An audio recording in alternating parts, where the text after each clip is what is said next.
Um, what I feel about the riots in LA involving ICE, I feel like it's deeper than what people make it seem like it is. And, you know, what makes it so deep is that, we have an ongoing war between our governor in California, Gavin Newsom, versus Donald Trump. And it's more about that than about the deportation. You know, because if Trump really wanted to get gangster and start deporting everywhere, he could really get gangster and send an overload on ICE everywhere to start deporting everywhere. I think personally he just wants to show example to California and to to Newsom, to let him know that he's the president of the United States. Our governor, Gavin Newsom, does not respect Donald Trump. He don't respect him at all.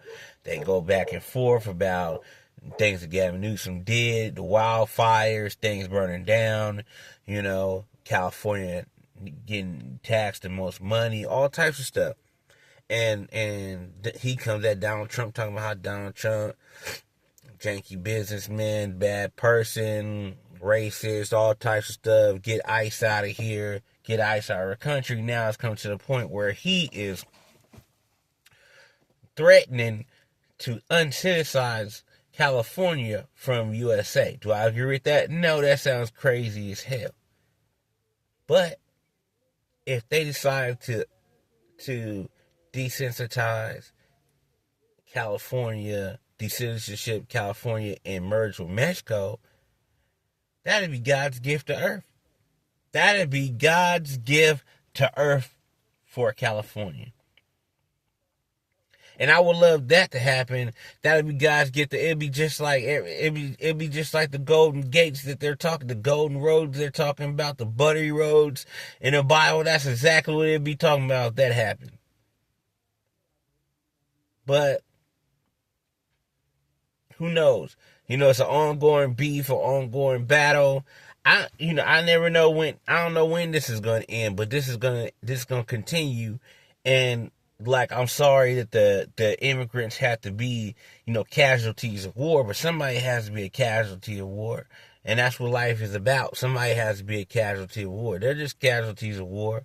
He was doing during graduation, taking kids out of graduation and putting them in camps. What he was doing. It's bad and all. Don't get me wrong, it's bad, but we was fighting for rights just to eat American burger in Kensington, Kentucky, and we got hit with fire hoses and all types of shit. Dogs sicked on us, fire hoses. So,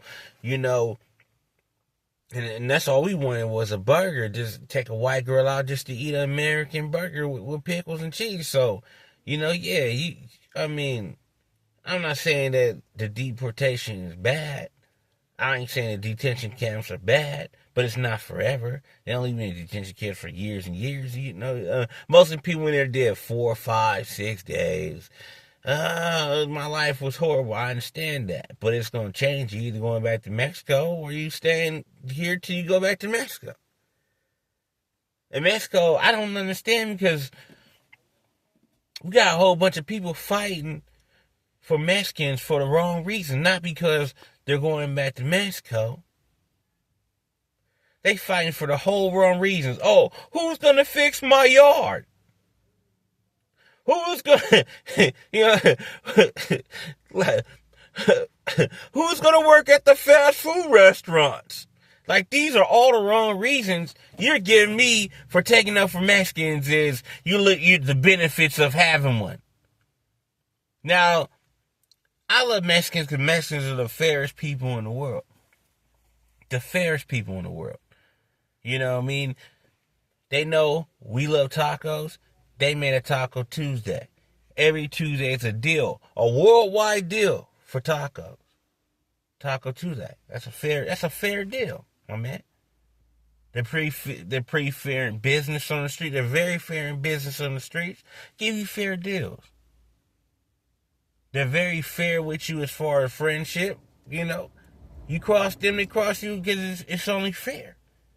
They're very fair people, man. They show deals all the time. You give them the right money, they'll fix your yard in a fair amount of time. You give black people money, yeah, black people are fair. They give you a fair deal, but they're not going to fix it in a fair amount of time. It might take them 2.5 to 3 weeks to finish a project that a Mexican can do in 4 days. Yeah, so maybe we are taking up for Mexicans for the wrong reasons, because we know we need majority of them out there doing construction in the field. They building projects less than a week and a half. We know we need them. In California, we know we need y'all. But at the same time, that's not a reason to go out here and burn down buildings and throw stuff at ICE and shoot at ICE because we're losing workers. Get your lazy ass up and fill out application, and we got many other people that can work the same jobs as well. So, like I'm saying, it's different. Like, this is a different fight from we fight as black people. We were fighting to overcome. We still ain't overcome. We did all that fighting, and niggas got shot down, niggas died, all types of shit. Niggas got hit with fire hoses, died, choked out in the middle of the street for overcoming. We still didn't overcome. So, I mean, how I look at it is like, these white folks ain't about to let y'all overcome either. Hey, you already seen the National Guards, Marines, they're not going to let y'all overcome. So, fighting this type of fight is not going to get you nowhere. You should learn, for example, black people. You're not going to get nowhere because he got his mind made up. My mind's made up. My mind is made up. I'm going to do this, especially in California, because I don't like Gavin Newsome. Y'all got to go. Y'all think it's a game, more come out. People talking about, they going to come out blasting and shoot. People trying to have shootouts and this is out of control. All because what? Do you deep down emotionally feel sad for little Juan and Hector having to go back to Mexico? Do you really feel sad? Niggas ain't feeling sad. Stop it. Niggas ain't feeling sad. White people ain't feeling sad. White people just want to be a part of every fucking riot now. They just want to jump in every motherfucking riot. They don't give a fuck what it's about. A dog hung over the ledge. Riot. Protest. White people just be bored protesting on every campaign. So they out there protesting on the Mexican campaign, acting like they give a fuck about a Juan going to motherfucking Mexico. Back to a place where he's motherfucking from. I know it's a bad place. I know the conditions ain't the best. But at least everybody's speaking language out there, and then you can always sneak back. This one dude showed an example of how he snuck back 25, less than 24 hours. He was in Vegas chilling. So, I don't know, man. I don't know. That's all I'm saying.